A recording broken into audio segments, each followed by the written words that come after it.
Bonjour tout le monde et bienvenue dans Manga Show, l'émission qui parle des nouveautés manga. Et aujourd'hui, on parle des 7 ninjas des fous, donc préparez-vous à revenir à la vie sous les traits d'un ninja de la rancœur. Résumé, Japon 1615.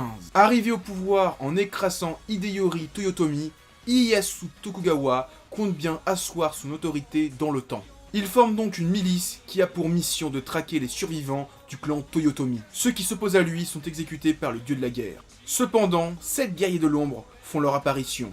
Ce sont les 7 lames des fous, les ninjas Honshin. Les 7 ninjas des fous, c'est l'un des nouveaux mangas des éditions Meian qui était disponible en avant-première à la Japan Expo. Alors je les ai pas pris à la Japan Expo, j'ai juste pris le tome 1 là, récemment chez mon libraire pour me dire est-ce que c'est bien ou pas.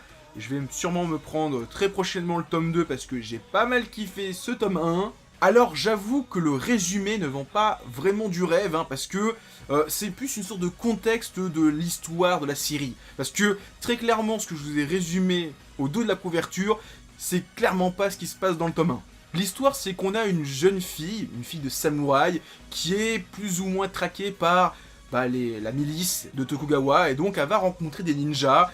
Il va y avoir un putain de massacre, et il va y avoir un survivant qui va revenir en mode ninja de la rancœur. Il y a un dieu qui va dire « Ah, tu veux te venger? Bah tiens, je te donne des pouvoirs !» Et il revient en mode Super Sentai, on va dire, et il défonce tous les mecs qui ont tué son clan. Donc oui, les 7 ninjas des fous, ça va être un putain de manga de vengeance dans le Japon du XVIIe siècle, en mode ninja, en mode violence, en mode combat contre des samouraïs. Ça va être bien vénère, ça va être bien violent.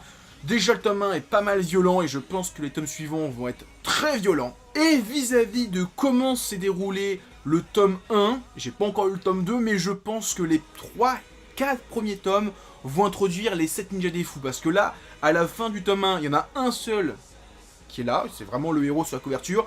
On nous introduit une sorte de deuxième personnage qui va sûrement avoir de la rancœur envers les Tokugawa. Et je pense que pendant plusieurs tomes, on va nous introduire chacun des 7 ninjas des fous, et qu'ensuite ils vont se réunir, et qu'ensuite on va avoir le début de la véritable histoire. Donc je pense qu'on va avoir une très longue introduction sur les 7 ninjas des fous.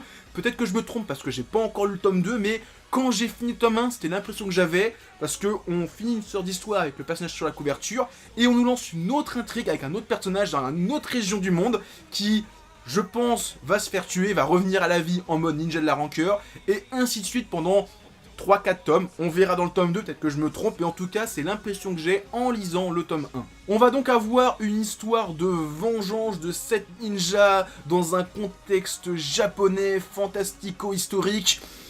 Ça a l'air cool, ça ressemble un petit peu à Basilisk dans les grandes lignes, donc des ninjas avec des pouvoirs qui vont s'entretuer, ça va être stylé, c'est sûr et certain ça va être stylé. Et maintenant il est temps de parler du dessin, et alors, quand j'ai lu le tome 1, il n'y avait qu'un mot que j'avais dans la bouche, c'était Berserk. Putain, qu'est-ce que ça ressemble au style de Kentaro Miura dans les premiers tomes de Berserk. Je sais pas si l'auteur est un fan du manga ou s'il était assistant de Miura, mais putain, c'est tellement bluffant, c'est du Berserk, j'ai l'impression de lire un spin-off de Berserk dans un sorte de Japon féodal, Berserk, ça se passe en Occident, en Europe, là ça serait vraiment le penchant japonais de Berserk. Il y a même un des personnages, quand tu le vois, mais putain, c'est Guts, c'est sa tronche, c'est Guts, je l'ai vu, je dis mais Guts, qu'est-ce que tu fais là? T'es pas dans le Midland là? T'es pas en train de niquer Griffith? Qu'est-ce que tu fais au Japon? Et l'auteur ne fait pas que singer le style de Miura, il y a tout le contexte qui est là, qui ressemble un petit peu au début de Berserk, l'âge d'or. Il y a même toutes les scènes de violence, ça rappelle l'âge d'or de Berserk.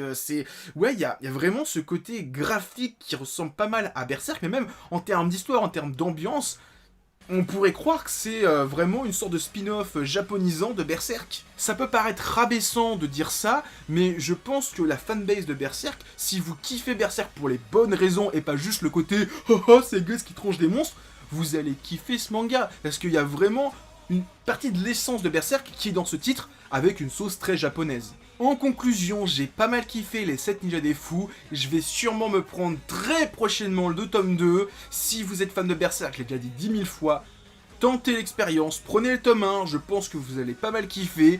Ceux qui sont fans de Berserk, qui ont lu le tome 1, dites-moi ce que vous en pensez dans les commentaires. Moi en tout cas, j'ai vraiment kiffé, j'ai hâte de lire la suite. Franchement, c'est génial, donc allez-y, lisez ce manga, je vous le conseille. Si vous êtes fan de Berserk, je vous le conseille énormément. Donc voilà, c'est tout ce que j'avais à dire. Avant de vous quitter, pensez à mettre plein de pouces bleus, partagez la vidéo et laissez des commentaires.